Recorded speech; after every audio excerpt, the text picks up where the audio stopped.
할렐루야. 여러분 주님 안에서 만나게 돼서 너무 반갑습니다. 말씀 전하는 시간이지만 특별히 좀 감사를 드리고 먼저 말씀을 시작할까 합니다. 저희 이 모임이 방금 소개를 해주셨지만은 86년에 신학교를 같이 입학했는데 동갑내기들이 있었습니다.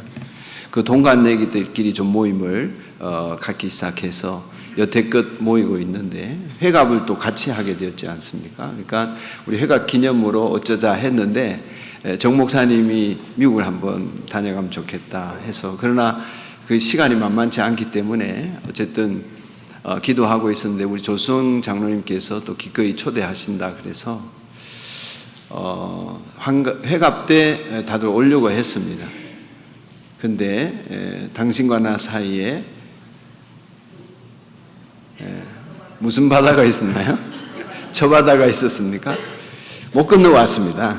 코로나 때문에. 그래서 이제 좌절되고 했었는데 3년이 지나고 코로나가 이제 좀 잠잠해지자 다시 이 소망이 부리듯 일어나서 이 일을 추진하게 되었고, 마침내 이제 우리 정경성 담임 목사님과 또 여러분들의 기도와 후원 속에서 저희들이 이곳까지 와서 거의 13일을 함께 보내게 되었습니다.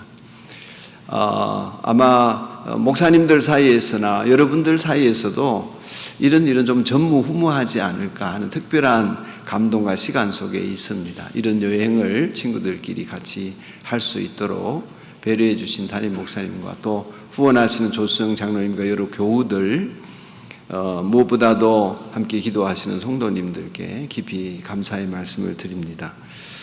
86년 이후에 쭉 목회를 하면서 목회가 그렇게 녹록지 않은 현장이기 때문에 굉장히 오르고 내림이 심한 상황에서도 서로 붙들어주고 격려하고 기도하면서 여기에 이르게 되었습니다. 특별히 오늘 이 자리에서 1부 예배를 드리고 또 2부 예배 시간에 이렇게 앉아 있는데 여러 성령의 감동이 밀려오는 것을 온몸으로 느끼면서 하나님 앞에 참 감사를 드렸습니다. 그 이유인즉슨 이 비전 교회를 세워오신 여러 성도님들과 또 담임 목사의 눈물이 느껴져서 그렇습니다. 이민사회에서 신앙생활하는 것도 만만치 않고 무엇보다도 목회하는 것은 참 어렵다고 해서 우리 친구들 사이에서는 선교사보다 이민 목회자는 순교사다 이렇게 얘기를 해요. 그럴 정도로 자신을 죽이지 않으면 안 되는데 뭐 죽인다는 것이 뭐가 있겠습니까? 엎드려서 하나님 앞에 기도하는 거죠. 그래서 담임 목사님의 기도와 그 눈물이 느껴져서 저도 참 감격스러운 예배를 함께 드리게 되었습니다. 모쪼록 여러분 우리 함께 신앙생활 하는 사람들은 아니지만 각자의 자리에서 하나님 나라 위해서 힘쓰다가 이 세상에서는 각자 흩어져서 변두리에도 있고 변방에도 있겠지만은 하나님 나라에서는 꼭 중심에 만나서 여러분과 믿음의 교제가 이어지게 되기를 간절히 소망합니다. 복 있는 여러분들 감사드립니다. 그런데 말입니다. 이 와중에 저보고 설교를 하라고 하지 않습니까? 잘하는 사람도 아니고 우리 친구들 중에는 설교를 좀 탁월하게 잘하는 분들도 계신데 제가 대표성을 가지고 이 자리에 섰습니다. 여러분 여행을 다니다가 보면 여행이 쉼이 되기도 하고 짐이 되기도 합니다. 어떨 때 쉼이 되나 하면 편안하게 쉴 수 있을 때는 쉼이 됩니다. 그런데 욕심을 부리고서 이것저것 하고자 하면 짐이 됩니다. 여행이 쉼이 안 되어서 어려운데 제가 그 무거운 짐을 지고 이 자리에 서 있는 것 같습니다. 여담입니다마는 저희 신학교 시절에 한 번은 주말에 영화를 보러 가자고 했습니다.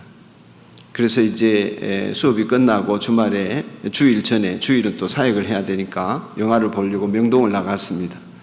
마침 그때 개봉한 영화가 영자의 전성시대였습니다. 나이 드신 분들은 잘 모르시겠지만은 뻘거벗은 여자가 화면에 이렇게 그 간판에 그려져 있었습니다. 제가 그때 총각이었습니다. 너무 보고 싶어서 보자 그랬습니다. 저기 앉아 계신 그때는 결혼하신 분이었는데도 불구하고 안 된다 그랬습니다. 왜 안 되냐 그랬더니 내일 모레가 주일인데 주일까지 정화가 안 될 것 같다. 그래서 결국 못 봤습니다. 총각들도 우리가 이렇게 여행을 하고 있는 중에 있습니다. 나그네 길에 있죠. 그런데 실컷 여행을 다니면서 이렇게 좋은 것을 보고 있다가 하나님도 자칫 잊어버릴 뻔한 순간들이 있는데 저보고 주일날 설교를 하라고 했으니 여러분 큰 기대는 하지 마시기 바랍니다. 아직 정화가 안 된 부분이 있을 것 같아서. 여러분 때때로 살다가 보면 힘들고 어려워서 좀 쉬고 싶다 이런 생각이 드실 때가 종종 있을 것입니다. 누구나 너무나 고단하고 좀 여기서 탈출하고 싶다. 그래서 좀 편하게 쉬면서 몸도 마음도 쉬고 싶다. 그런 생각이 종종 드실 것 같습니다. 감사한 것은 이런 친구들과의 복된 만남을 통해서 이렇게 쉼을 얻고 있습니다. 근데 좋은 몸으로 이렇게 여행을 체험하면서 쉬고 있지만 이 쉼이 하나님 앞에 쉼이 되지 못하면 온전한 쉼을 얻을 수 없는 것 같습니다. 저희들이 이렇게 고단한 여행 중에 있지만 그 고단한 여행이 더 고단해질 때가 언제냐면 관계가 어려울 때입니다. 또 여행에 욕심을 부릴 때입니다. 이번에 아틀란타 간 김에 아틀란타를 샅샅이 다 보리라. 엄청 힘들어집니다. 뉴욕에 가는데 뉴욕을 내가 다 섭렵하고 오리라. 이런 욕심 속에 있으면 너무나 고단해질 것 같습니다. 여러분은 가서 쉬고 싶은 곳이 혹시 있으십니까? 이번 여행을 준비하면서 여행사에서 설문을 조사하더라고요. 당신이 제일 좋아하는 도시가 어디입니까? 이런 질문이 있었어요. 그 질문에 답을 하고 싶었는데 제가 선뜻 떠오르지가 않는 거예요. 애틀란타라고 쓸 뻔했습니다. 아닌데. 당신이 가장 좋아하는 도시가 어디입니까? 고향이 생각날 법도 한데 안 나더라. 없었어요. 여러분 있으십니까? 어떤 좋아하는 장소나 도시 말입니다. 여러분이 살다가 힘들어서 고단해서 불현듯 어디 가서 머물고 싶은 그런 마음의 고향 같은 곳이 있으시다면 참 복이 있는 분이라 생각됩니다. 저는 없더라고요. 마음의 고향 같은 곳 말입니다. 잘 떠오르지 않았습니다. 저를 돌아보니까 제가 고향을 잃어버린 것 같습니다. 저는 부산 출신인데요. 대학 졸업할 때까지 부산에 살았습니다. 그리고 줄곧 이제 타지를 돌아다니며 목회도 하고 공부도 하고 이렇게 해왔었는데 제가 신학교를 다닐 때는 이런 기도하는 동산도 주기철 목사님 묘비명에 가서 앉아 있기도 하고 또 제가 연신을 정 목사님과 같이 다녔는데 그곳에 다닐 때는 윤동주 12옆에 앉아 있기도 하고 이랬습니다. 지금 내가 마음의 고향이 어딜까?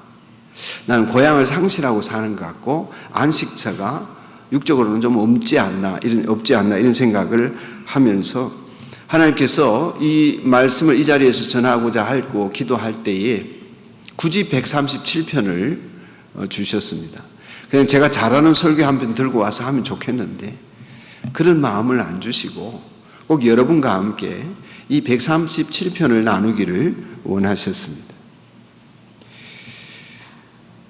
여러분과 제가 이 땅을 살면서 마음 둘 곳 없을 때 특별히 이주민으로 살거나 저처럼 고향을 떠나 사는 사람들에게 있어서 어떤 정처가 없으면 어려움을 닥칠 때 편안할 때는 잘 모르는데 어려움이 닥칠 때 그 마음의 스산함이란 이름 말할 수 없습니다.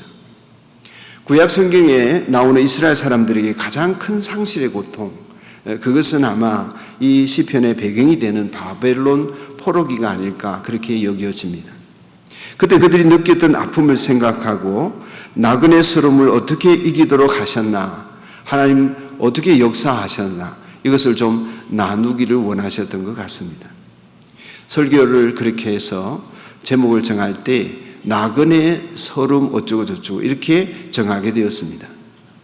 나그네 서름 이러니까 혹시 트로트를 생각하시거나 그 노래를 불렀던 사람, 오늘도 걷는다마는 정처 없는 이 발길, 그 노래 떠오신다면 좀 다시 한번 집중해서 나그네의 서름에 몰불지 않기 위한 삶을 함께 추구했으면 좋겠습니다. 오늘 본문으로 허락하신 시편 137편은 이스라엘 사람들이 바벨론으로 포로로 잡혀갔을 때의 상황을 배경으로 하고 있습니다. 포로로 끌려갔는데 바벨론 사람들이 포로로 온 사람들에게 너 여기 좋은 자리에 있으니까 여기 살아라 이렇게 했을 리가 만무하지요. 그들이 살게 된 자리는 거의 낙오자들이 살 수밖에 없는 그런 현장이었던 것 같습니다. 바벨론 강가에서 이들이 울고 있다고 하는데 무슨 처량하게 한강공원이나 뭐 수변공원 같은 데 가서 멋진 공원에서 앉아서 우는 게 아닙니다. 그들의 삶의 자리는 우리가 옛날에 청계천 천변에 가난하고 못 사는 사람들을 거기 몰아세우고 피난민들을 몰아세워서 거기서 살게 했던 것처럼 제가 어릴 때 살았던 부산에도 옆에 또랑 같은 하천이 있었습니다. 근데 그 하천변에 판잣집 같은 집을 짓고 바람도 채 막지 못하면서 살아가는 사람들이 있었습니다. 그런데 문제는 비가 오고 물이 차서 강이 범람할 때입니다. 그렇게 되면 그들은 또 진보다리를 사서 멀리로 피난을 가야 했습니다. 안전한 곳으로 대피해야 했죠. 그렇게 포로로 끌려온 자리에서조차도 안정을 되찾지 못하고 더 나은 곳으로 나가지 않으면 안 되는 그런 위기 상황이 언제나 상존하는 것이 바벨론 강가였습니다. 그것이 저와 여러분의 삶의 자리이기도 하다, 그런 생각이 문득 들었습니다.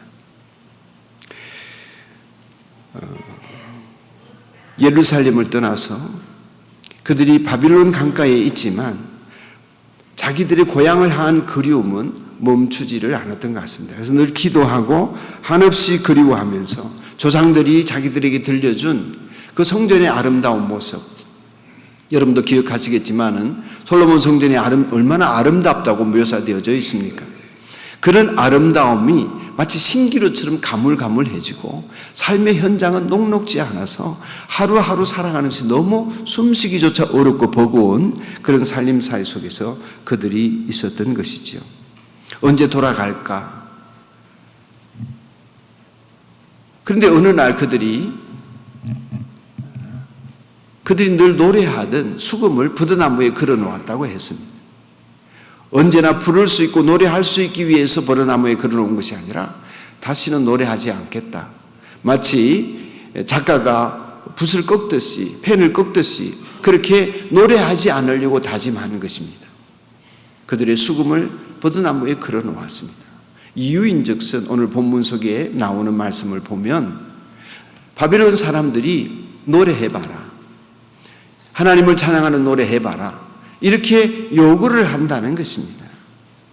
그냥 노래면 하면 되겠는데 그들이 부르는 노래는 언제나 하나님 찬양입니다. 오늘 성가대도 아름다운 찬양을 들려주셔서 감사합니다. 그들이 부르는 노래는 언제나 성전의 아름다움을 찬양하고 하나님을 경배하는 사람들의 아름다움을 찬양하고 율법의 위대함을 찬양하고 창조주 하나님의 위대함을 찬양하는 찬양이었습니다. 그런데 바벨론 사람들이 그들에게 노래를 불러봐라 할 때는 그 하나님 찬양을 부르는 모습을 보면서 바벨론 사람들이 비웃고자 하는 것입니다. 그들은 전쟁에 져서 포로로 끌려왔습니다. 과거의 전쟁은 신들 간의 전쟁이었습니다. 바벨론의 신은 대표적으로 마르둑이라는 창조주가 따로 있습니다. 여호와 하나님이 창조주라고 노래를 할 때에 그 노래를 듣던 바벨론 사람들이 야, 참 웃기는 애들도 다 있다. 전쟁에도 지는 신이, 우리에게 포로로 끌려가게 만든 신이 무슨 창조주고 무슨 구원자인가? 노래 한번 불러봐라. 그 여호와가 어디 있느냐? 그가 이겼느냐? 우리 마르둑 신이 더 강하지 않느냐? 너희들은 이 바벨론에 살면서 그 비참함을 처절하게 깨닫고 살아라. 이것이었습니다. 절망 중에 있는 사람들을 더 절망시키고자 하는 것이 노래를 한번 불러봐라 하는 것이었습니다. 그들은 부를 수 없었습니다. 그래서 수금을 버드나무에 걸어놓은 것입니다. 사랑하는 여러분, 여기에서 한 대목 우리가 좀 생각하고 넘어갈 것이 있습니다. 사람들에게 살아갈 소망을 또는 살아갈 이유를 깨닫지 못하게 만드는, 그들에게 소망을 빼앗는 것보다 더 큰 폭력은 없습니다. 자녀를 키우거나 공동체가 모일 때나 사람들과의 관계를 맺을 때나 내가 화난다고, 마음에 안 든다고 누군가에게 야, 너 인생이 그래서 되겠어?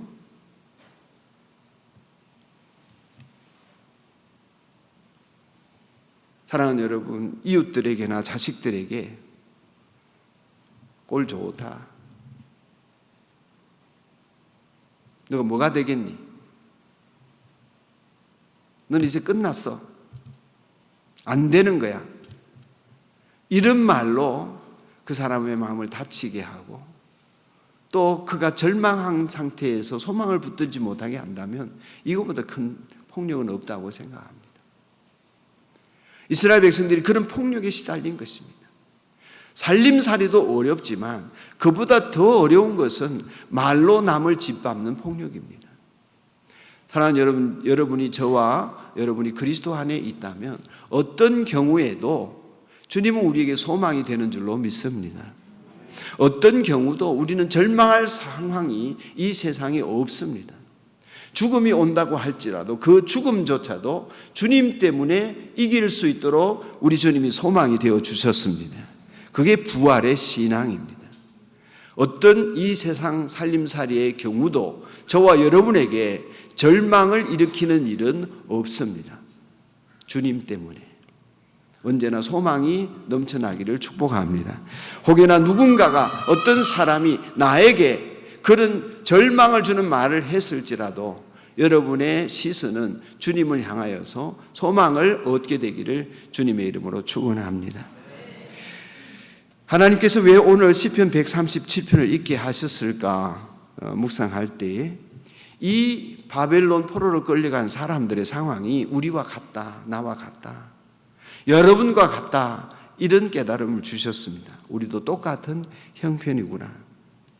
그들이 바벨론으로 끌려온 상태, 그 영적으로 시달리고 육적으로 시달리는 모든 상태가 오늘 우리의 세상살이라 그렇게 여겨집니다. 많은 사람들이 몸은 포로로 잡혀 있지 않지만 돈의 노예가 되어 잡혀 있거나 게임의 노예가 되어 잡혀 있거나, 여러분 어젯밤에 주무시기 전에 마지막으로 한 행동이 무엇이었습니까? 유튜브 짤을 보고 주무시지는 않았습니까? 누군가와 게임을 하느라고 분주하지는 않으셨습니까? 아니면 홀로 재미있는 영상을 보면서 그저 주무셨습니까? 우리는 그런 것에 노예가 되어져 있습니다. 어떤 경우는 사람의 노예가 되어 있습니다. 욕망의 노예가 되어져 있습니다. 우리는 포로로 잡혀있는 사람과 크게 다르지 않습니다. 그래서 자유함을 얻지 못합니다. 자기가 하고 싶지 않은 것을 안 해야 되는데 하고 싶지 않은 것을 안 할 수 없습니다. 중독이 되어서 계속 먹고 계속 마시고 계속 피우고 계속 먹습니다. 이러한 세상을 가리켜서 요한계시록도 그렇지만 바벨론이라고 표현하고 있습니다. 이 세상은 우리의 끊임없이 이 바벨론을 노래하며 살라고 요구합니다. 이 세상에서 육적으로 누릴 수 있는 것, 눈에 보이는 안목의 정욕들을 가지고 얻을 수 있는 것들을 마음껏 얻고 살라고 합니다. 얼마나 화려하고 얼마나 보이기 좋은 것들이 많은지 목사인 저도 잠깐 마음이 현혹되어집니다. 그래서 지난 일주일 동안 눈이 돌아갔습니다. 이 강단에 서기 어려울 만큼 우리 친구들이 붙잡아서 함께 기도하고 나눔의 시간을 갖지 않았다면 제 마음은 저 딴 데로 가 있었을 것 같습니다. 어제는 성령 충만했는데 눈물 흘리며 회개하는데 그 다음날 눈 뜨면 작은 문제 하나 때문에 저는 마귀 노릇을 할 때도 있었습니다. 저만 그런 거 아니겠죠? 결국에는 살다가 보니까 야, 돈이 최고야. 목회도 돈이 있어야 돼. 자식 키우는 것도 돈이 있어야 돼. 교회 안에서 역할을 하는 것도 돈이 있어야 돼. 성공해야 돼. 그래서 남들처럼 한번 잘 살아봤으면, 그런 마음을 끊임없이 세상은 우리에게 불어넣어 줍니다. 그것을 노래하고 싶습니다. 그것에 대한 사랑을 외치고 싶습니다. 그것들을 갖고 싶습니다. 그런데 시편 기자는 믿어지지 않는 고백을 합니다. 멸망할 이 바벨론 도성아. 저희는 세번역을 보는데 이 세번역은 시편 137편의 제목을 복수를 위한 기도 이렇게 되어져 있습니다. 여러분, 어떻게 바벨론에게 복수를 하겠습니까? 이 세상이 망해야 되지 않겠습니까? 바벨론이 망해야 복수가 되는 거 아니겠습니까? 하나님께 그렇게 기도하지 않습니까? 여러분과 저는 어떻게 기도해야겠습니까? 이 세상아 망해라 이래야 되겠습니까?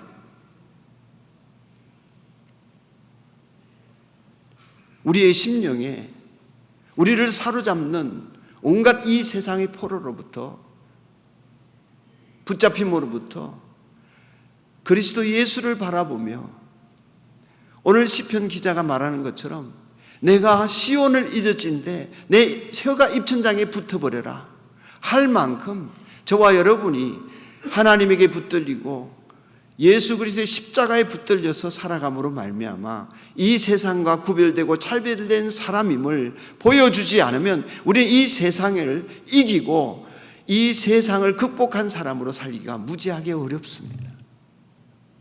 겨우겨우 예수 믿는 신용만 내는 거죠.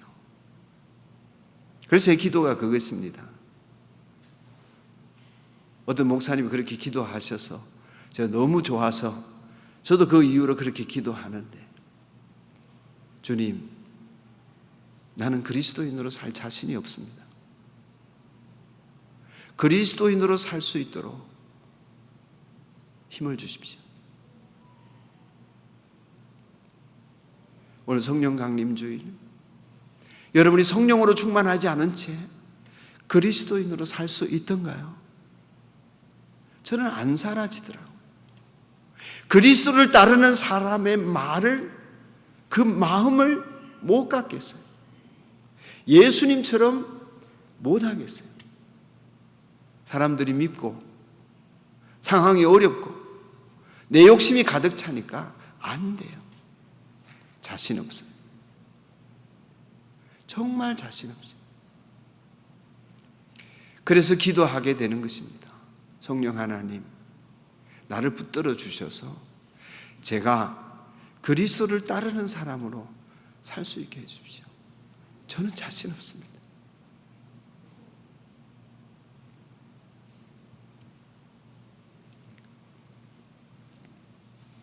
그렇다고 날마다 울면서 살아야겠습니까? 하나님께서는 바벨론 포로로 끌려간 이스라엘 백성들에게 예언자들을 통하여 그곳에서 애 낳고 자리 잡고 정착하며 열심히 살아라고 촉구하고 계셨습니다.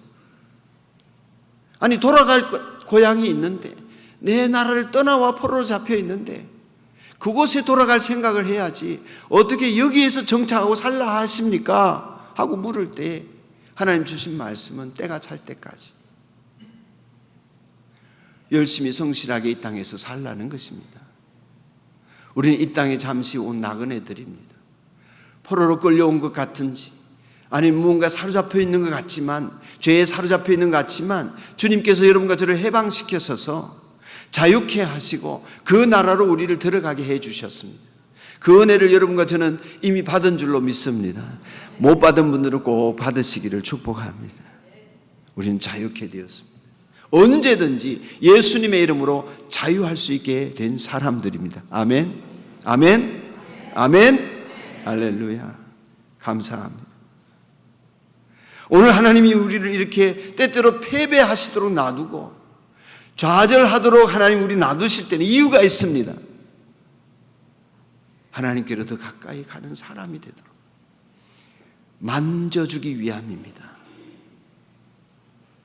그래서 이스라엘 백성들에게 때가 차도록 기다리라 하셨습니다. 그때는 언젠가 정결해지는 것입니다. 그때까지입니다. 우상을 버릴 때까지입니다. 하나님만 붙들 때까지입니다. 십자가만을 의지할 때까지입니다. 예수님이 전부일 때까지입니다. 그때까지 가야 합니다. 그 자리가 여러분 자리이기를 축원합니다. 그 자리까지 오신 여러분 축하드립니다. 성공하신 것입니다. 주님이 전부입니다. 주님이면 충분합니다.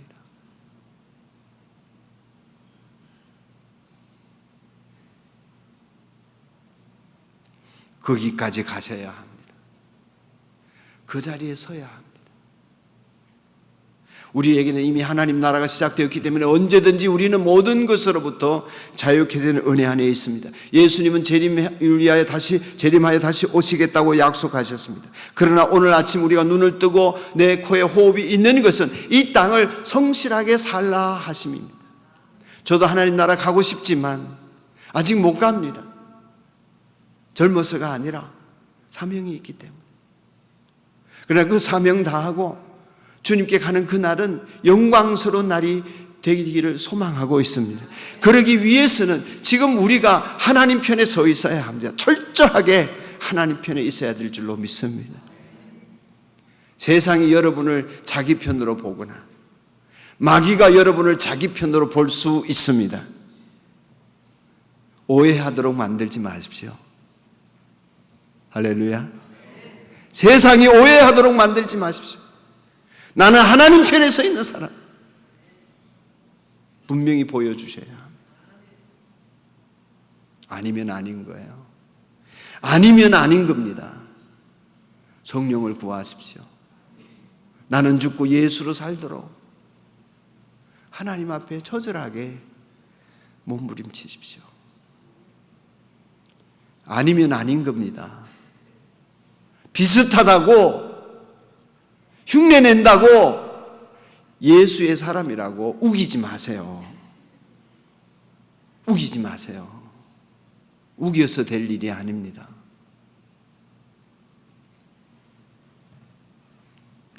여러분 무슨 낙으로 사십니까? 재밌는 게 뭐예요?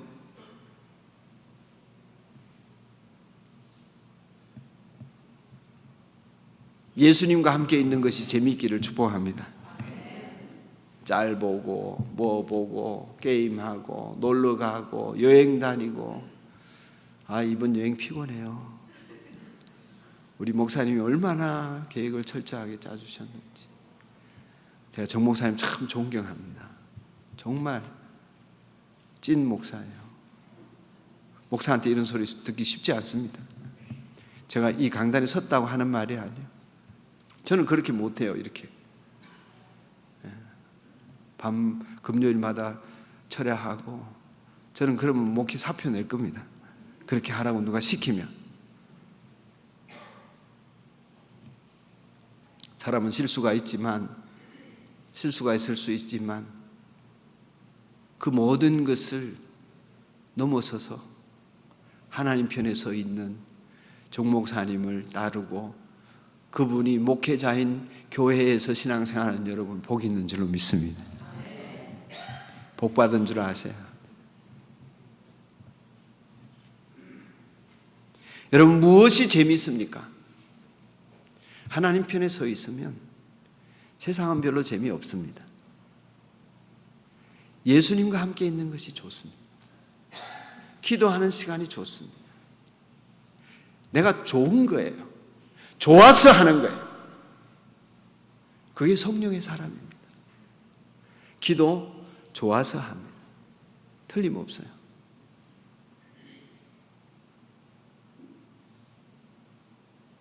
여러분의 신앙생활이 주님을 사랑하고 주님이 너무 좋아서 기뻐하는 데까지, 그 자리까지 나아가는 데는 엄청난 연단들이 있을 것입니다만은 꼭 그 자리에 서서 우리 주님을 찬양하게 되기를 축복합니다. 그럴 때 돌아갈 명분도 있고 돌아갈 이유도 있고 돌아가서 잘 살 생각도 있고 소망이 넘치는 거예요. 바벨론 포로민들이 그랬던 것처럼 그렇지 않으면 돌아가기가 부끄럽고 안 돌아가고 싶고 돌아가는 것이 무섭고 주님 천천히 오세요. 오늘은 안 돼요. 내일도 안 돼요. 뭡니까 이게? 이렇게 계속 살고 싶습니까? 비슷하게? 여러분 어느 편에 있는지 꼭 선택이 되어지기를 축복합니다. 저는 세상을 보면 목사여서 그런지는 모르지만 여러분도 그러실 분이 많을 거라고 믿습니다. 눈물밖에 안 나옵니다. 탄식. 저 자신을 봐도 탄식밖에 안 나와요. 이 죄인을 어떡하나. 세상을 보면 정말 우울증 걸리겠어요. 온갖 소식들이. 이 속에서 어떻게 주님을 찬양하고 하나님께 영광을 돌리는 삶을 살 수 있을까 정말 막막합니다. 쉽지 않아요. 그러나 딱 한 가지 가능한 일이 있습니다. 언제만 가능한가? 여러분의 시선이 주님을 보고 있을 때만 가능합니다. 세번역 성경으로 말씀을 드리면 믿음의 창시자요 온전케 하시는 예수님을 바라볼 때만 우리는 세상을 이겨내고 세상 속에서 존재할 수 있고 세상을 주님 앞으로 하나님 나라로 변화시킬 수 있는 용사들이 된다고 믿습니다. 주님 바라보지 않으면 어려워요. 어렵습니다. 사람 보면 어려워요. 남편 보면 어려워요. 아내 보면 어려워요. 내 자식 보면 더 어려워요. 소망을 잃습니다. 주님이 소망이 되기를 축원합니다. 주님을 바라본다고 하지만 시간을 안 내요. 많은 사람들이 주님과 함께 있는 시간을 안 내요. 여러분들이 이 자리에 계시는 분들이 모두가 다 일주일 내내 아침마다 주님을 바라보고 주님이 주시는 하늘의 만나를 먹고 그렇게 기도하며 매일 하루를 그렇게 하루하루를 살다가 이 자리에 오셨다면 그런 줄로 믿습니다. 여기가 성령으로 충만한 자리예요. 여러분의 가족이 엄마, 아빠, 자녀들이 매일 주님으로부터 만나를 공급받고 경건의 시간을 가지며 하나님 앞에 주님의 시선을 고정시킨 채 받은 말씀으로 매일 하루하루를 시작한다면 가족 모임이 달라집니다. 다를 수밖에 없어요. 각자가 주님을 바라보지 않으니까 도리가 없어요. 소망이 없어요. 죄송합니다. 네, 일부 예배 때 좀 짧게 했는데 자꾸 길어져서 시간이 많이 갔네요. 상상을 해봅니다. 여러분 모두가 주님 바라보며 살다가 이 자리에 와 있다. 여러분이 천사 흠모할 만한 하나님의 백성으로 하나님이 역사하시는 놀라운 일들이 이 자리에서 일어나지 않겠습니까? 할렐루야.